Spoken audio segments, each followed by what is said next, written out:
All right, for our next and final presentation of the conference, we have Paul Jacobs here to share his insights on how lawyers and other professionals can manage stress and avoid burnout. Paul is an attorney at the Texas Lawyers Assistance Program, and we are truly grateful he could join us here today and share his insights. Please give him a warm welcome. And before any of y'all head out, thank y'all very much for attending. So. All right, let me get that.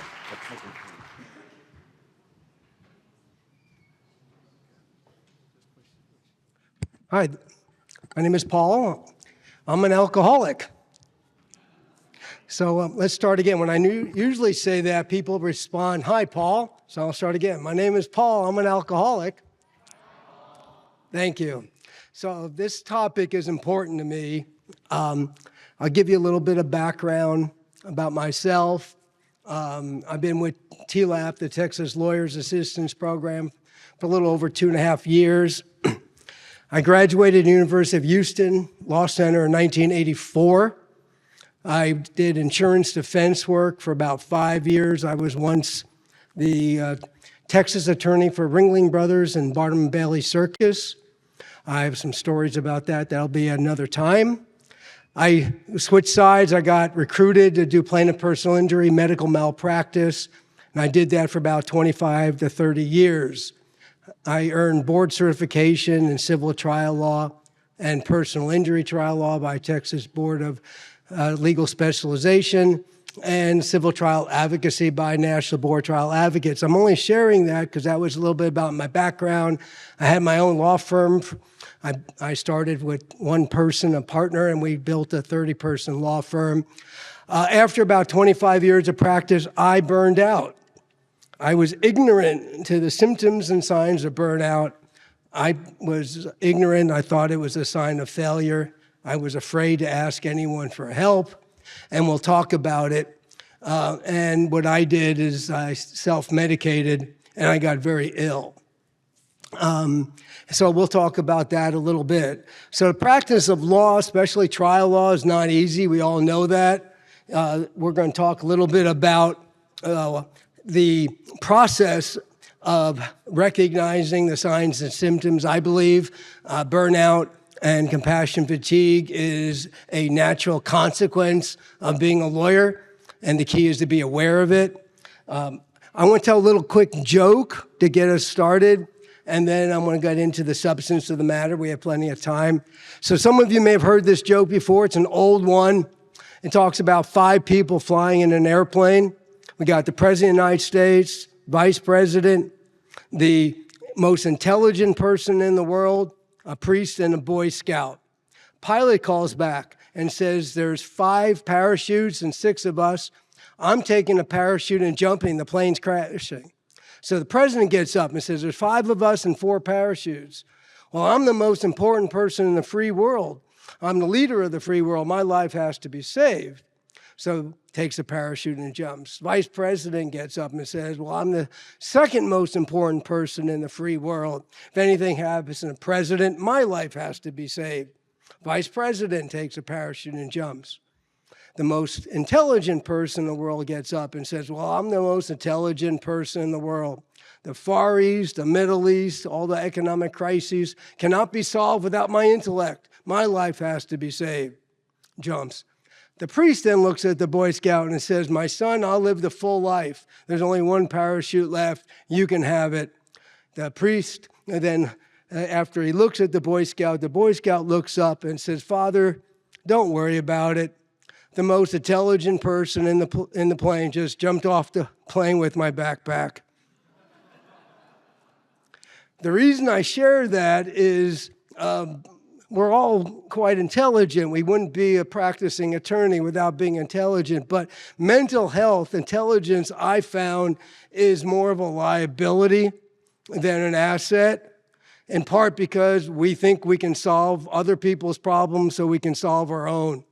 Albert Einstein once said the 2 things that I really like. One thing he said was the mark of true intelligence is the ability to change. And the ability to change is the ability and willingness to ask and accept help. He also said, you cannot solve a problem from the same level of thinking that caused the problem. So if my thinking is causing my anxiety, if my thinking is causing my depression, I can't solve it myself without asking for help. And that's what I tried to do. So being a lawyer is not easy, as we know. There are major problems in the practice of law. We got stress and anxiety. Of course, we have depression. We have burnout and secondary trauma. We have alcohol and substance abuse, cognitive impairment. We have death by suicide, and we have other process addictions. Process addictions include gambling, overeating, workaholism. So I don't know about you, but I was a workaholic before I was an alcoholic. I used alcohol as a solution until it became my problem. And then it became a solution to my problem and became a vicious cycle. So these are some, this is a survey of law student well-being. We have some statistics of lawyers and law students. This is back in 2014 and 21. All of these law students, some of you may have been law students in 2014 and 21, some of you, so they're all lawyers today. So if you can see, although 21 was during the pandemic, almost every mental health statistic went up 50% to almost 100%. We got depression from 18% to a third. We have anxiety, 21% to 40%. Suicidal ideation, this is ideation, not death by suicide. Over 10% of law students in 2021 were thinking about suicide. Now, one point, I got to a point where I got so sick and sad and deep into dark depression that I had suicidal ideations. I never had a plan, but I thought about it for the first time in my life. I didn't want to keep living the way I was living, but I didn't want to die, so I was thinking about it. And then we have self-harm. The only statistic that you can see that went down was binge drinking. The authors postulated that that's because you're not more likely to binge drink in groups, and during the pandemic, we were isolated, so you're less likely to binge drink by yourself. So this is some statistics of lawyer mental health back in 2015 and 16. The Ford Foundation, Hazleton, combined with the American Bar Association, did a survey. This survey is going to be done again next year, but of 13,000 lawyers across the country. And this was an anonymous survey. So although it's an anonymous survey, I believe it's still significantly underreported. So 20.6% of lawyers admitted. It wasn't a question, do you have a substance use disorder?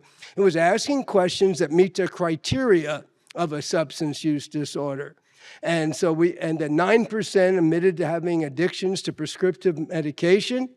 I got prescribed opioids because I had a major back injury back in 2009, 2010. I had a skiing accident. I was diagnosed with a fractured back, and I was prescribed opioids. This is before we knew about the opioid epidemic and before opioids were popularized to be addicted. I didn't know. And it changed my brain chemistry.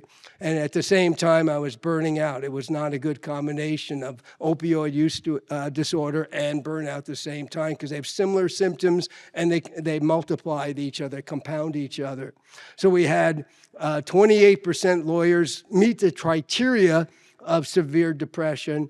And then we have 75% refuse to answer the question about illegal drugs. This is anonymous, and they're still refusing to answer the question. I can relate to that because when I was in a dark place, I would refuse to answer questions on doctors' questionnaires because I knew about subpoena power. I didn't want there to be a paper trail that can somehow catch up with me. But now it's being vulnerable as part of my treatment, if you will. Speaking of which, I went to therapy back in 2019, and I was talking to the therapist, and after about a couple weeks of treatment, I wanted to get an A in in my therapy. I don't know if anybody can relate to that. So I said to the therapist, how am I doing? And he says, you got to work on your vulnerability. I reacted to that. I don't know if anybody can relate to this. My reaction was, why would I want to do that? That's a weakness. And then he said, you got to read Brene Brown. So I started reading and watching Brene Brown. Anybody familiar with Brene Brown? Yeah, she's amazing. And so it's all about, and she's an alcoholic in recovery, very proud about that. So it's interesting that now my vulnerability I see as a strength. And that's part of being able to ask and accept help, as I'm going to focus on. If any message I get today, if any message you receive today is please recognize the power, the energy of asking and accepting help. So these are some other statistics that were talked about. So what's interesting, and this is, I can get some feedback from y'all. If you want to ask questions, feel free. 21% of all the 13,000 lawyers who met the criteria of a substance use or problematic hazardous drinking, almost a third of lawyers under 30 admitted to substance use disorders according to the definition. Now, my opinion is that because I'm an older attorney and in my generation, I'd say 75% of us had substance use problems. We all drank as a solution, but maybe we're not as willing to admit to it and ask for help. So I don't know if younger lawyers are now using more or they're more comfortable admitting that they're using more, because that's an interesting thought. But the statistics show that more younger lawyers under 30 admit to having criteria of a substance use problem. So if we project it out, this is why it's so important in Texas, because right now in the United States, we have about 1.3 million attorneys. In Texas right now, there's 130,000 licensed lawyers with the State Bar of Texas. And if it's 20%, if that statistic is accurate, which I think is significantly underreported, then we have 250,000 attorneys in Texas alone that meet the criteria of a substance use disorder. Maybe no one here, but maybe your friends, maybe your colleagues, and it causes serious consequences. You know, I was a what you'd say a highly functional alcoholic for many, many years. Then I became a functional alcoholic. Then I became a dysfunctional alcoholic. And then I just became dysfunctional. And it's a continuum that you never know when you're going to go from one to the other. I can't remember when it went from highly to functional to dysfunctional, but it happened. I remember talking to a doctor friend of mine. He was a chief of hospital at St. Luke's Hospital in Houston. And he said to me, Paul, you're the most functional addict I've ever met. My first reaction was, yeah. I go, yeah, it was that competitive spirit. I can do it. But it was sick. I was insane. I didn't realize how sick I was. And I didn't realize in hindsight, although I was performing well in practice, I was taking depositions, I was winning in mediation, I was winning in trial, I was winning in hearings. My relationship with my wife at the time, my ex-wife now, was deteriorating. My relationship with friends and family was deteriorating. My relationship with my children was separating. We may think we're functional, but it's not healthy. I was starting to become sicker. I was getting other problems. So that's something to keep in mind. So, and the research shows that once you become alcoholism affects the economy as well. You show up hungover. You're not as clear thinking. It affects your performance. So there's something to keep in mind. So this was a recent study by the University of Chicago of about 4,450 attorneys. It was a smaller study, but this was also during the pandemic. Over 3/4 of the lawyers admitted being burned out. Now, we're going to talk about why that's important. And then 26% high rates of anxiety, 21% reported having been diagnosed with depression. And almost 42% reported unhealthy or hazardous substance use. Now, substance use could be Adderall, it can be opioids, it can be alcohol, it can be any type of substance. Process addiction includes food, gambling, sex, workaholism, and other types of processes. So, and then 7% reported suicidal thinking. So this is burnout. Before I get to burnout, I want to share some things, and then I want to talk about why are lawyers and law students predisposed? See, right now, according to most researchers, the average there's about 6 to 8% of the United States are alcoholic, meet the definition of alcoholism, substance use disorder. According to this survey, 21% lawyers admit to having a substance use disorder. So why are lawyers 3 to 4 times more likely to have a substance use disorder than the general population? That's something to think about. One reason is burnout.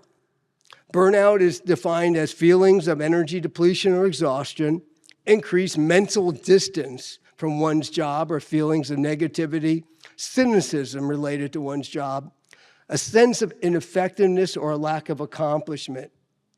These are symptoms of attorney burnout. Difficulty, like I said, separating yourself, increased frustration or irritability, depersonalization of clients and situations, diminished enjoyment of work, diminished feeling of effectiveness, loss of confidence, increased desire to escape, flee, or isolate. I don't know if any of you can relate to any of these symptoms, but I want you to know these symptoms are natural consequences of the stress and strain of our profession, plus our predisposition to have it. Some of us are more predisposed. Like some of us may be more predisposed to infections. Some of us may be predisposed or more sensitive to certain other types of allergies. It depends. So I experience most of these symptoms. And rather than calling up TLAP and asking for help, like I said, I chose to try to fix myself, and I made myself very, very ill. I eventually had to go to the Mayo Clinic in Rochester, Minnesota for help. So these are symptoms. Now, what makes this important is, in my opinion, there's research that says professionals, when they're in a process of burning out, they're 500% more likely to have a substance use disorder than people who are not burning out. Now, lawyers are 800% more likely to have a substance use disorder if they're burning out. In my opinion, the reason for that is professionals are less likely to ask for help than other people. And lawyers are even more less likely to ask for help because we're used to solving other people's problems. And so if you can get into the brain process, the training of yourself to be more aware of these symptoms, recognize they're natural, and then ask for help and learn some tools, then you'll be less likely to have those consequences. So these are the reasons why the psychologists say legal professionals are particularly sensitive, you may say allergic, you may say more likely to have burnout and addictions. We suffer direct trauma and secondary trauma. The DSM-5 recently changed their definition of post-traumatic stress disorder to include secondary trauma or vicarious trauma.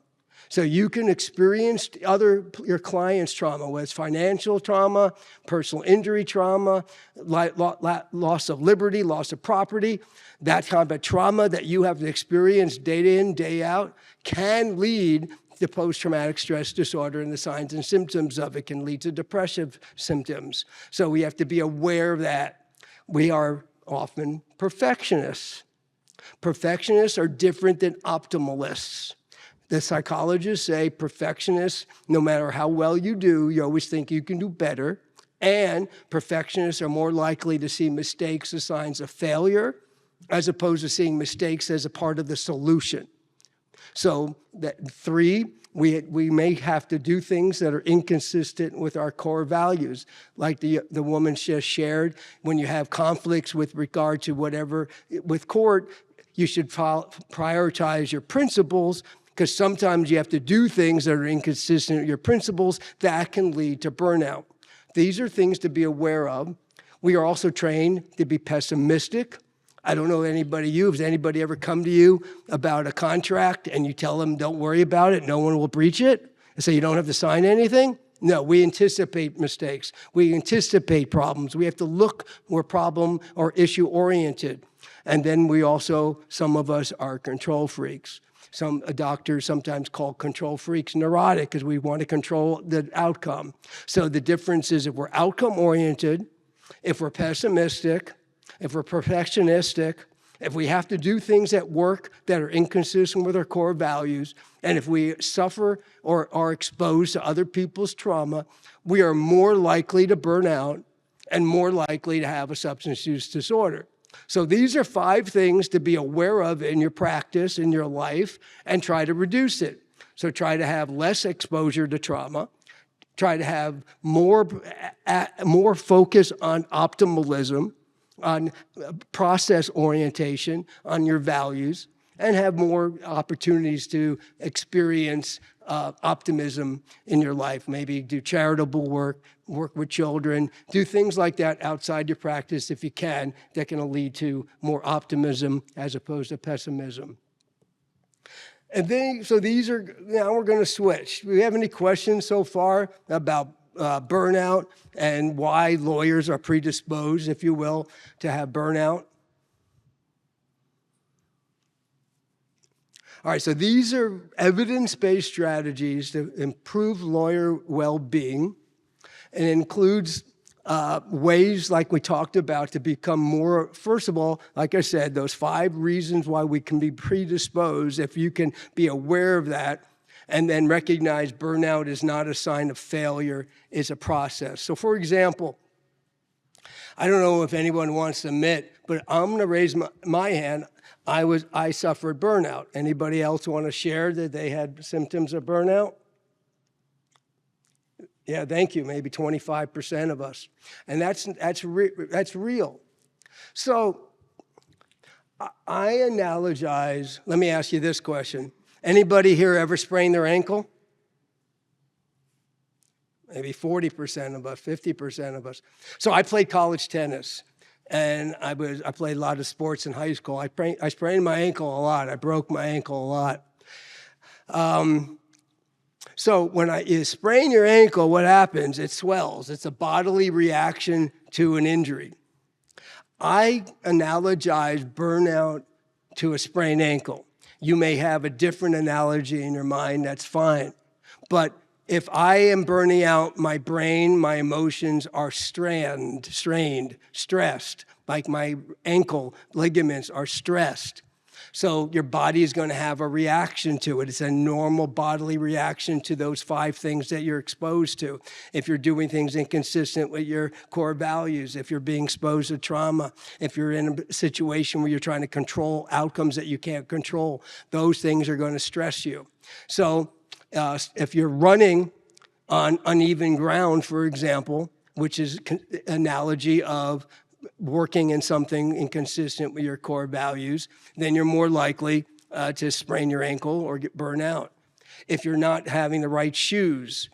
So you think about it in terms of how do you prevent a sprained ankle? You wear different shoes, you run on even ground, you try to make sure you have proper technique. Those things are making you less likely to sprain your ankle. Now, if you do sprain your ankle, what do?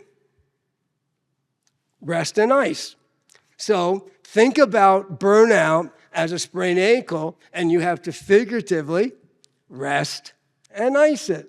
So you can rest it by trying to take a break, do something that's consistent with your core values, spend more time with family or friends, seek help, talk to a DLAP, talk to a therapist. You can also do other things like that. So try to think of it as it's a natural bodily reaction, and you got to figuratively rest and ice it. So We got, these are the categories on how you rest and ice it, in my opinion. We got help yourself, and also help others. We want to be able to connect better, because the practice of law is sometimes separate. So you have to find ways to be connected to your community, to your colleagues, to your coworkers. You want to have movement. You have to move well, exercise, and we'll talk about that. And then we have to practice gratitude. It's an attitude of being grateful, and we're in a noble profession.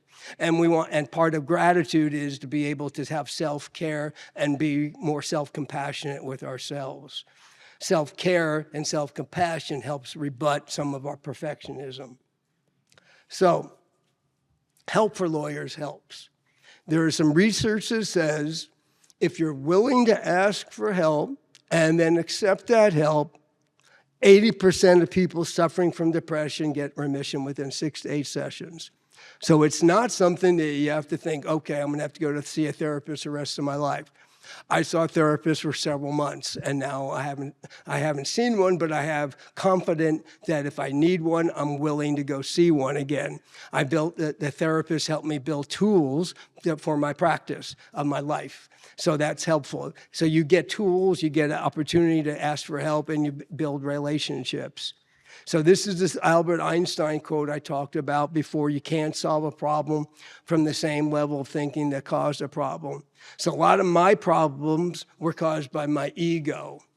I don't know if anybody can relate to that. I called it my ESRD, excessive self-reliance disorder. So I felt like I can solve other people's problems, like I said, so I can solve my own, and it didn't work. So, and then being of service. Part of my reason, what happened was I retired from practicing law back in 2018-19 because of my alcoholism. I stopped responding to clients' calls, and I'm going to be more vulnerable than normal. I got suspended because I didn't respond. I was able to eventually prove to the State Bar of Texas that the underlying complaint wasn't valid, but by not responding to the bar was an ethical violation because I was isolating. I agreed to an 18-month suspension because I didn't respond to the bar. And then I started working with lawyers in recovery. I started helping lawyers with depression and burnout and with substance use disorders. And then, interestingly, the organization that sued me, organization that prosecuted me, asked me to come work for them. So I'm grateful I was able to, let go of my resentment to the State Bar and appreciate what they're doing. And now I've been working with the State Bar with TLAP for, like I said, since January 3rd of 2022, trying to help lawyers recognize that try to destigmatize mental health, try to destigmatize substance use in the practice of law because it's so common and there's so many of us that need help. And I'm grateful for that opportunity. So being of service to others is helping me stay clean, stay sober, stay mentally healthy. So these are some resources that TLAP provides. Anybody here never heard of TLAP? A few of us, okay. So I wasn't aware of TLAP when I needed help, but then when I was in therapy, I reached out and TLAP helped me meet other people. So the Texas Lawyers Assistance Program was started in 1989, 5 years after I graduated law school. It was initially started to help lawyers with alcoholism. It was a big problem, and it still is. And it was just started by James Sales, who used to be the managing director of Fulbright and Dworsky. And then it promoted, it continued from one person to now we have a team of 5 people, and I'll show you my team. And we are here, we're confidential. We're created by statute to be confidential. So if you call for yourself, or you call for a colleague, or you call for another friend in the community that's a lawyer, law student, judge, legal assistant, paralegal, office manager who has trouble with burnout or substance use, you can call us confidentially. So if you call us for yourself, we can give you resources. We have attorney-recommended mental health professionals in every city across the state. We have access to psychiatrists, psychologists, therapists, treatment centers, all addictionologists throughout the state that are attorney recommended, and we can confidentially provide you with that resource. We also have local peer support. Every major city in Texas has a weekly meeting where lawyers meet, help other lawyers with recovery. That's either depression, anxiety, if you want to stop smoking, you want to stop drinking, you want to stop anything, we try to help each other. We have what's called in-the-moment counseling, that if you call us confidentially, you don't have to tell us your name, you don't have to tell us where you're from, and if you just say, I'd like to speak in the moment to somebody, we can transfer you for free promptly to a licensed talk therapist at any time. If you want to process something, it's available. And then, but they don't keep notes, so it's very confidential. It's not like building a relationship with somebody, so you don't have the continuity of care, but you have somebody in the moment. We have one-on-one local peer support. So if any of you here have recovered or in remission from some drinking, drugging, overeating, depression, burnout, and you want to be of service because you want to help others overcome what you've overcome, then you can contact me or TLAP, and you can become a confidential peer support to help others. And then you sign a contract with TLAP of confidentiality. And so we have about 1,000 lawyers in Texas that have overcome a mental health or substance or process use addiction that want to give back in every major city. So if you call us and say, I'm going through something difficult, I can help match you with somebody locally to help you overcome what you're going through, where they can meet you for coffee or breakfast or lunch, and it's all confidential. And then we have other service opportunities I was talking about. So we also have weekly programming every second Monday. A lawyer from Texas who has overcome something has the vulnerability and courage to share for TLAP their story, and you get 1 hour free ethics CLE every second Monday to hear a lawyer's courage and courageous story. Every fourth Wednesday, we have a mental health professional. Next Wednesday, there's a woman from Colorado who's going to talk about loneliness in the law. And she's going to talk about how shipbuilding in the law in terms of kinship, fellowship, friendship, how to build that connection in the law because it's so important to staying mentally healthy. Now, we also have access to money. There's a private trust that lawyers, law students have access to. So even if you have insurance, if you currently don't have the cash flow to pay the $5,000 or more, whatever your deductible or copay is, we can get you up to $3,000 towards therapy. And some therapists don't take insurance, and so if you don't have the cash flow, and then up to $4,000 for what's called intensive outpatient IOP, and $10,000 for residential.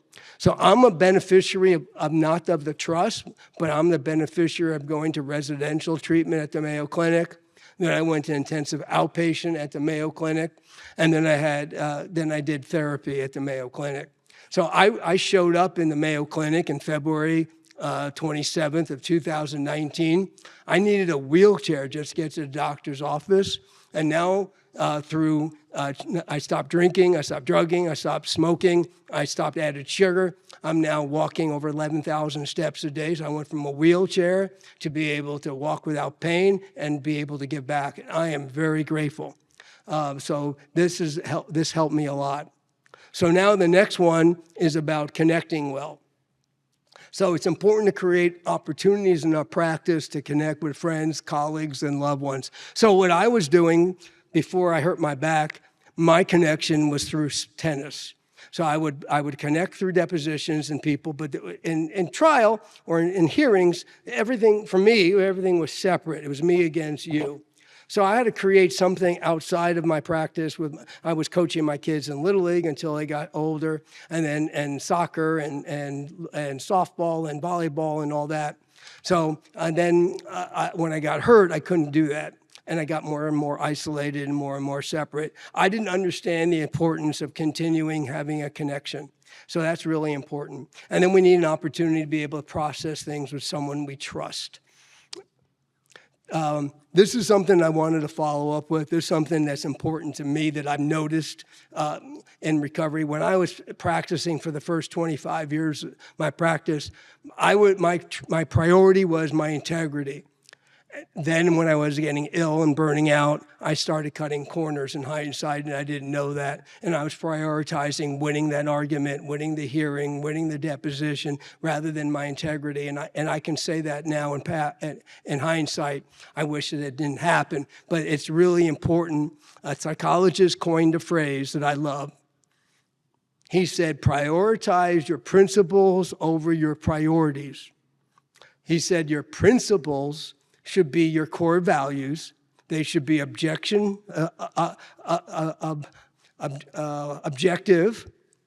foundational, and constant.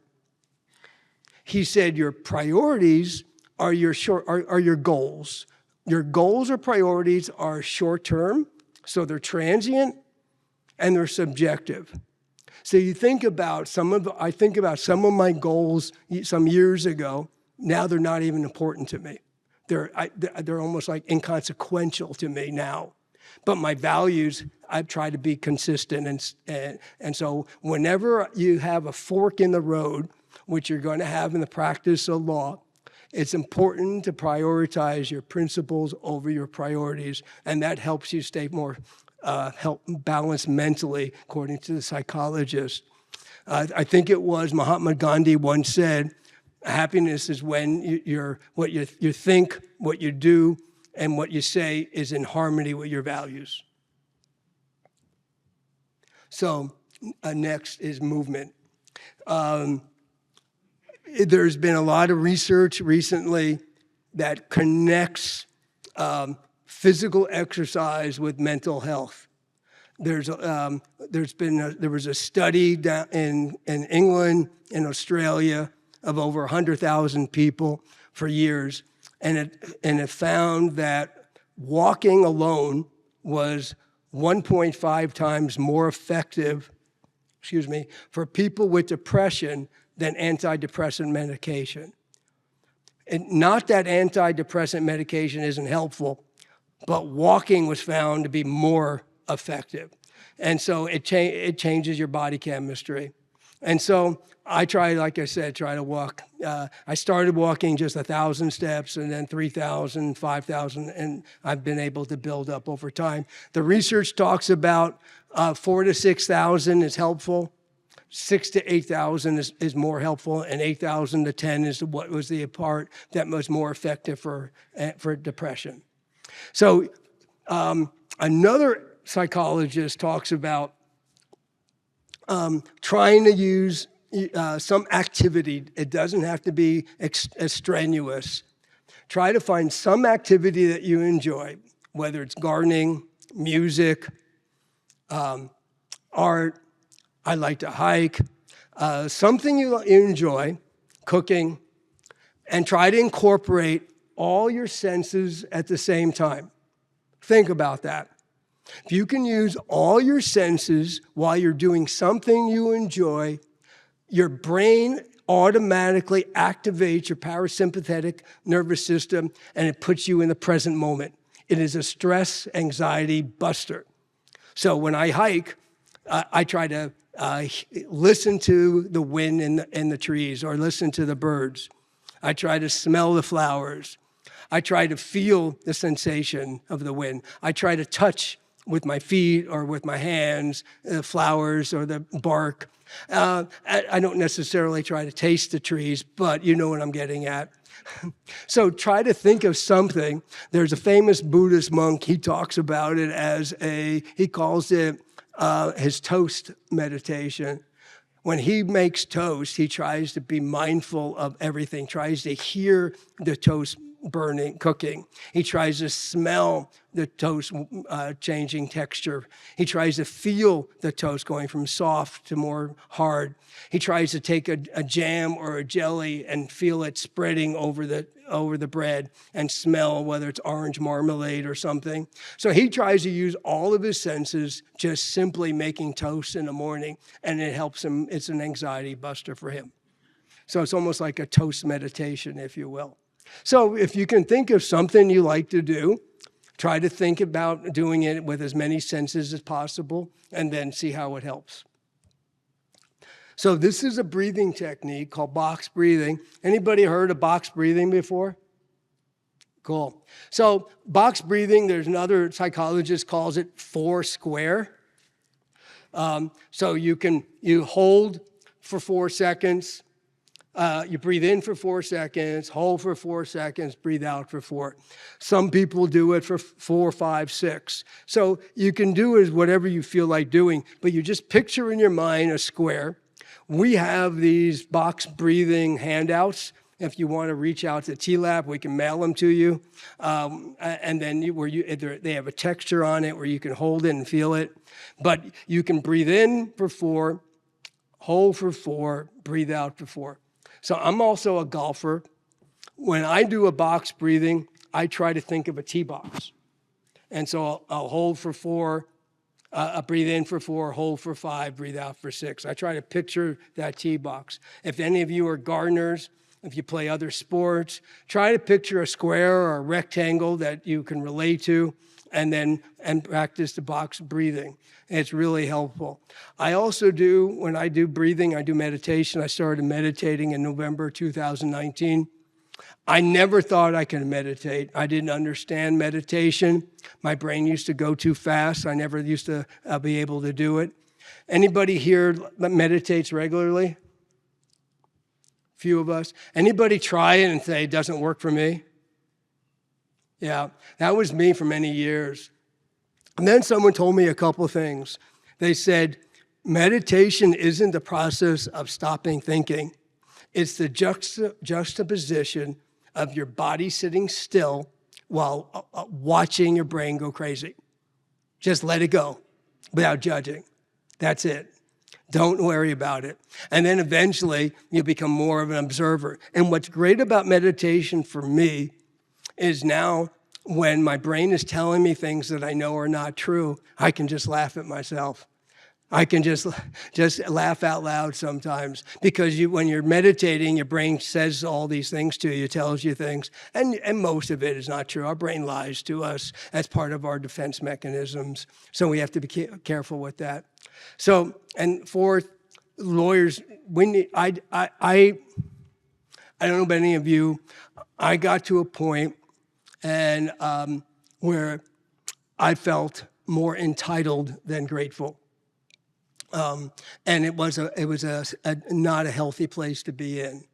So now I try to practice gratitude. I'll give you a quick example. I got a few more minutes. About a year into my sobriety, I was invited to go back to visit my ex-wife. I went to her home. I hadn't seen her for several years because I was in recovery and I was at the hospital a lot. And I walk into her home and I look around and I say to myself, that's my stereo. That's my couch. That's my TV. I had this attitude and I was resenting her. Then I said to myself, no. She maintained a stable home for my kids when I was sick. I started having true feelings of gratitude for her, for what she did for my children. And my whole body changed. I mentioned this to her about a few months later because we have a real good friendship. I'm actually going to Houston this afternoon. I'm speaking at South Texas 1L orientation tomorrow. And then Saturday, I've been invited for my ex-wife for her birthday dinner with my kids. And it wouldn't have happened but for my commitment to my recovery. But she shared with me that she saw physically a change in my body chemistry, my body positioning, my eyes, because I went from resentment to gratitude. And so in practice of law, it's easy for us to get resentful of an adversary, a judge, the court changes the law on us, or a client is being unreasonable. But it really helps me now to shift from resentment to gratitude, knowing that resentment doesn't help me. All it does is sort of like the expression, resentment is like swallowing poison and thinking you're going to poison someone else, but you're actually poisoning yourself. So there's actually research where scientists will look at people that have been practicing gratitude, and they'll do MRIs, fMRIs on their brain chemist's brain before and after they do this practicing, and their brain actually changed. The chemistry changes. Now, I'm a proponent of neuroplasticity. I'm a proponent that our brain changes constantly, but it changes based on what we practice. You know, Plato once said, we become what we practice. We become our habits. There's an expression that your habits become your character, and then your character becomes your destiny. So you got to practice your gratitude. So lawyer life balance. Here's some antidotes to burnout we talked about. Life balance, in my opinion, is not 50-50. You got to find things in your life that you feel are purposeful. Viktor Frankl, a famous psychiatrist, a Holocaust survivor, he wrote a great book called Man's Search for Meaning. He once said, happiness cannot be pursued. It must ensue, essentially as a byproduct or as the result of doing something purposeful or meaningful in your life. And I find that true. So we have to find a balance in our life where what we're doing is consistent with our values and as well as supporting our family. So we want to have, it's a dynamic thing. It changes. It's not fixed. So it includes these things that I was talking about. It includes having an attitude of gratitude, having connection with people, having activity in our life, meaningful work, purpose, and also diet and exercise. So there's also some research recently, and we'll finish up with this. This is my team. We got a few more minutes left for questions. So Michelle Fontenot, she's their director. She practiced therapy. She graduated in University of Texas with a master's in counseling. And she was a therapist for about 12 years, and then she went to law school. So she's a lawyer. She practiced family law. And then we got Alicia Freeman. She's a licensed professional counselor. Myself, Christina Loftus is a social worker and a lawyer, and Penny Woods, our administrator. So when you call us up, one of us will answer the phone. Typically, it's Penny. And you can ask for one of us personally, or just we all take turns. So we're available 24/7. Each one of us takes turns once or twice a week for overnight calls. Each of us take turns every 3 weeks to be on call for the whole weekend. I'm on call this weekend, so if anybody calls the 800 number, the call would be transferred to me if you want to talk to me, and then we can help with resources. So I appreciate your time, appreciate you listening. Again, my name is Paul Jacobs. You can call anytime. Any questions? Do we have any questions for Paul? Oh, someone coming out right now.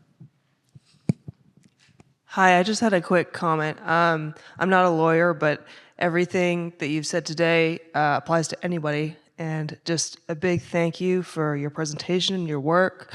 I've lost friends to substance abuse and suicide, and I really appreciate these kinds of talks happening everywhere. And congratulations on 5 years of sobriety, and thank you so much for this presentation. Thank you.